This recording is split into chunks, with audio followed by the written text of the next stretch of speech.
biases that actually control how we make the health decisions we do. Now, there are actually over 170 cognitive biases. I don't know why we keep adding cognitive biases. I don't know why we have so many.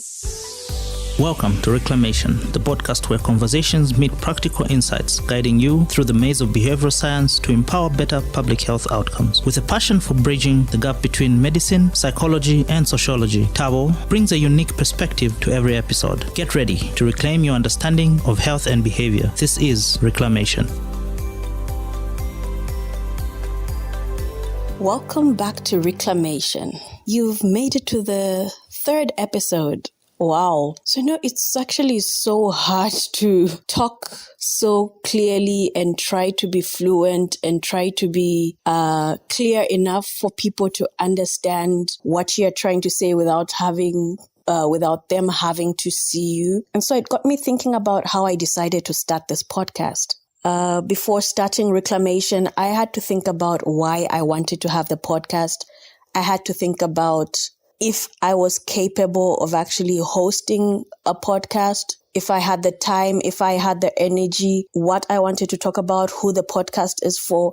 And that made me realize just how much thought got into the planning of the podcast, the planning of the episodes. What am I going to talk about? Who is it for? Is it going to be beneficial? Is it, everything, all the, how am I going to record it? How's the editing going to be done? On what platforms? There's just so much thought that goes into preparing for a podcast and putting up an episode. But then this week I was attending a scholars bootcamp, and during the tea breaks we have options of having either coffee, tea, or a cold drink. And for some reason I didn't have to think it through. I automatically knew I had two options. Despite being given three, in my head, it's like I only had to choose between the coffee or the cold juice, because that's what I like. That's what I prefer. And I had just been interchanging between the two continuously throughout the days. I didn't really give it a thought. It's not something that it just happened automatically. It made me realize how there's some decisions we make that we actually have to put so much thought into looking at, why do I want to do this? How am I going to do this? But then there are other decisions in our life that we make, and it's just, we don't really give it. It's like within 30 seconds, you know what you want to do. And I guess that applies to a lot of other things, because you can't keep spending so much time on simple decisions such as what color jersey, not what color jersey you're going to wear, because we do put some thought into that, but something like what example can I think of? What example can I give? Something about the type of spoon you're going to pick from your drawer when you want to have your cereal or something. I don't think it's something a lot of us go, and stand there and weigh the pros and the cons and the what and why do I want to do this? What's going to work better? You just pick the quickest, because it's either what you do all the time or what you've seen being done by most people. And that is what we're going to talk about today. This episode is about cognitive biases. We're diving into the fascinating world of cognitive biases and their profound impact on health decisions and behaviors. When it comes to making healthy decisions, our brains play a crucial role. However, our brains are not always as rational as we think, and cognitive biases can impact our choices related to health and wellness in general. Nothing is more important to a human than health and well-being, yet certain cognitive and other cultural biases can impede the access to life-saving health and behavior interventions that we choose for ourselves. So cognitive biases are like silent puppeteers, I guess, pulling the strings of our mind and guiding our decisions in ways we might not even realize. So we're going to explore a few of the cognitive biases that actually control how we make the health decisions we do. Now, there are actually over 170 cognitive biases. I don't know why we keep adding cognitive biases. I don't know why we have so many, because I feel a lot of them keep overlapping or are somehow similar, or some I feel are actually the same thing, but then just very minimal, almost insignificant differences. But hey, I'm not on that level yet to argue as to what. So I picked 4 of my favorite that I think every single person should know. If you're trying to make better decisions in your life, if you're trying to make better decisions affecting your health, you really need to know these 4 cognitive biases and how they're actually working in your life, how they show up in your life without you noticing. They're literally sneaking up on a lot of us. So the first cognitive bias that I'm going to talk about is the confirmation bias. This is the first one on our list. So this sneaky bias leads us to cherry pick information that supports our existing beliefs, while conveniently ignoring the evidence to the contrary information. So imagine someone convinced that vaccines are harmful. That person is going to be scrolling the internet for articles that confirm their fears, and they will disregard all the other overwhelming scientific evidence supporting vaccinations. I'm sure we all know 1 or 2 people, right? And I mean, we saw this even during the times of COVID, and we see it continuously with all the other vaccines or all the other medications. So a lot of times you're looking for information, but you're looking for information to support the knowledge that you already have. So that can also impact how you make your decisions, what you think is healthy, what you think is unhealthy. Confirmation bias. Check, like, how has this been sneaking up in your life? Are they things that you believe in and that you can support with your life and pull out articles and Google, and somehow those are the articles you're going to concentrate on, even if there are other articles suggesting otherwise. So yes, that's a very interesting one because I see it a lot. And then, this thing where you hear about a friend of a friend who contracted a rare disease, and suddenly you are convinced it's more common than it actually is. So this is the second bias we're talking about. This is the availability heuristic. So this bias usually clouds our judgment, making us overestimate the likelihood of events based solely on how easily they come to mind. Because it's something that is stuck in your mind because you remember it was a traumatic story or it moved you emotionally, and all of a sudden you think, so okay, this is actually happening more often than it actually is. So for example, if we hear about a friend's experience with a particular diet or an exercise routine, we may assume it will work for us as well without considering our unique circumstances, leading to the biased decision makings. Like, there's so many things we don't factor in: our metabolism, our watts. It's just, it worked for this person, so automatically it's working for so many people, and then we think it's automatically going to work for me. We see this in the diet plans that we adapt. We see this in the exercise routines.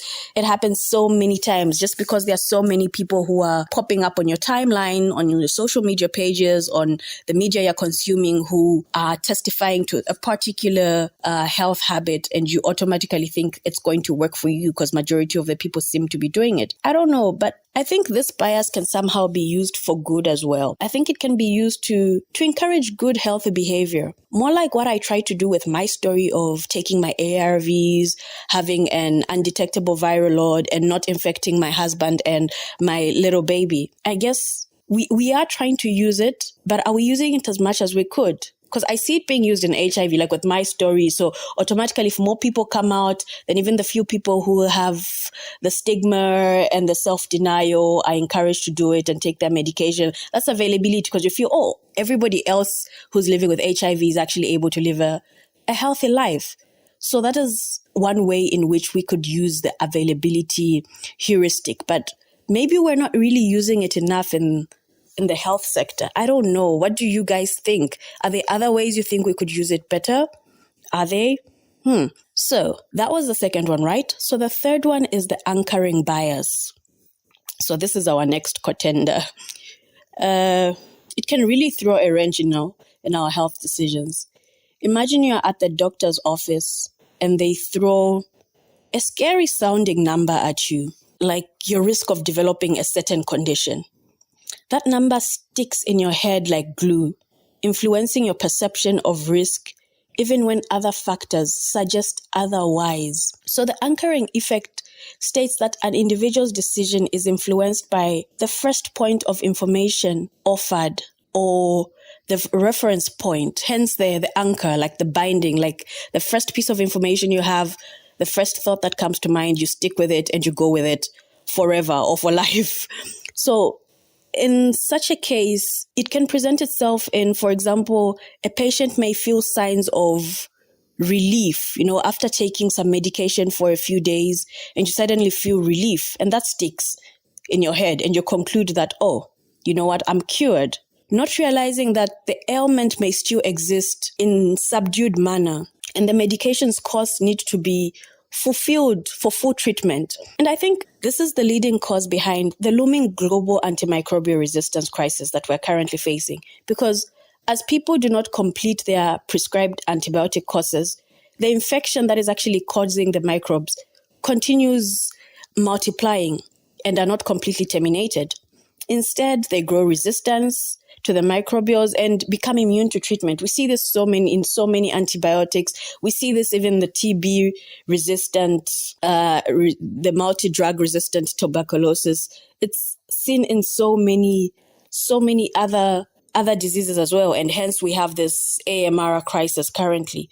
So it's like anchoring biases or the anchoring effect. It's actually interesting how it is affecting our health. It's affecting us individually. It's affecting our community and public health in general. So moving on to the very last bias that I think is important for you to know. In the last episode on the rat pack and how the environment affects health behaviors, I talked about how I managed to adhere to my treatment by taking my ARV drugs and putting them near the socket in my room.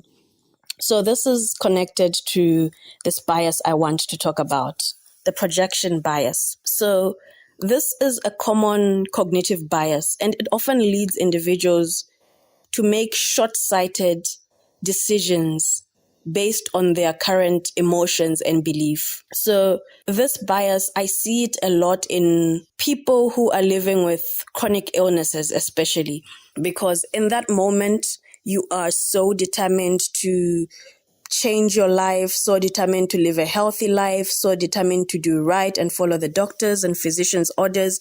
You're given treatment, you're told to take it in a specific way, and you are so sure you're going to do it.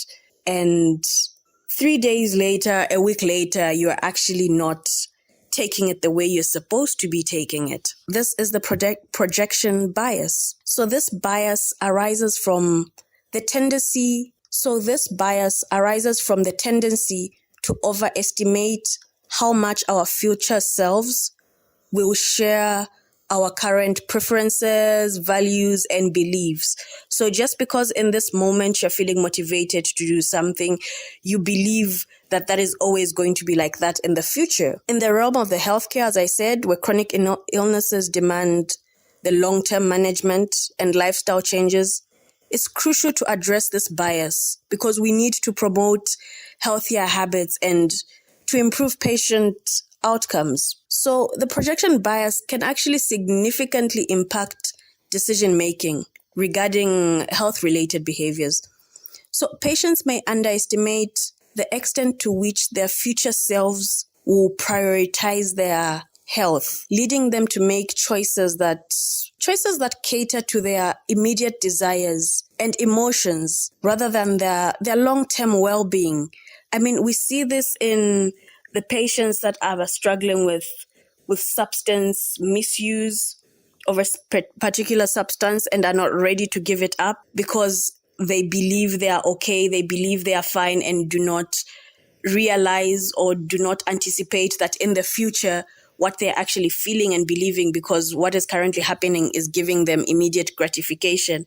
It might change. Their beliefs, their priorities might actually change. And that's why in the last episode, I talked about how I look out for future me because I might not always be motivated or remember to take the medication. So this is a very common bias we see. This is a very common bias we fall victims of. I mean, a lot of us actually fall victim of this in just the way we choose to buy our snacks. You know, when you're motivated, you're starting a new month and you're like, I'm done with all the junk food. I'm only buying healthy snacks, the fruits, the vegetables. And then later you get home 2 days in and you open your fridge, you open your drawers, and there's nothing that you really want to eat because you filled it up with the healthy stuff. So that is one way of actually trying to avoid this projection bias. That's one way of actually knowing about it and trying to do something about it because you know it's going to happen and you are looking out for your future self, as I had said. So that's something you need to ask yourself how it might be creeping in. Do you overestimate the future you, how capable future you is of looking out for yourself? So yeah, that's something to think about. So knowing about these cognitive biases is one thing, and I cannot say that you can completely avoid them. Being aware of a cognitive bias doesn't mean you can completely avoid them. It's almost like saying, because I am aware that bullets make ouchies, therefore I can dodge them. Like, we know bullets, we know the impact bullets have,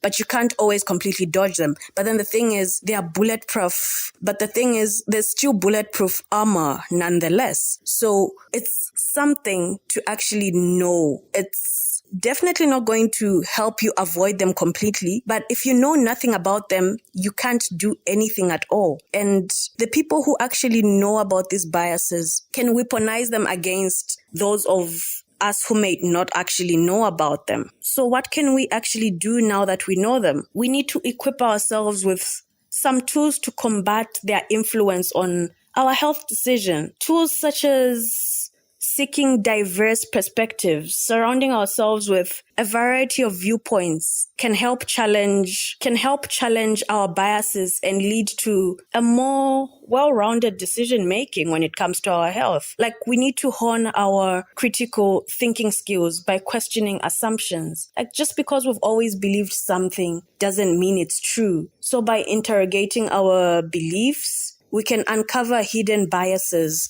that are actually contributing to our decision-making when it comes to health. So biases aren't actually completely bad. Biases are not bad. We humans rely heavily on these cognitive biases as they can actually help us. We wouldn't want to unlearn all our autopilot features that help us get throughout the day without having to spend ridiculous amounts of brain power making small decisions. But that self-awareness can be really helpful to make sure we are not on autopilot all the time for decisions that actually do matter. So what biases have you actually been falling victims of? Can you think of any? Have you looked up any others? What other interesting biases have you found? As I said, there are over 170. So how are these biases appearing in your life? How are they affecting that health behavior you have been stuck to, that you've been believing in with all your heart? Like, I'm hoping me sharing a bit about this will open a worm of you wanting to seek more knowledge into looking at this and trying to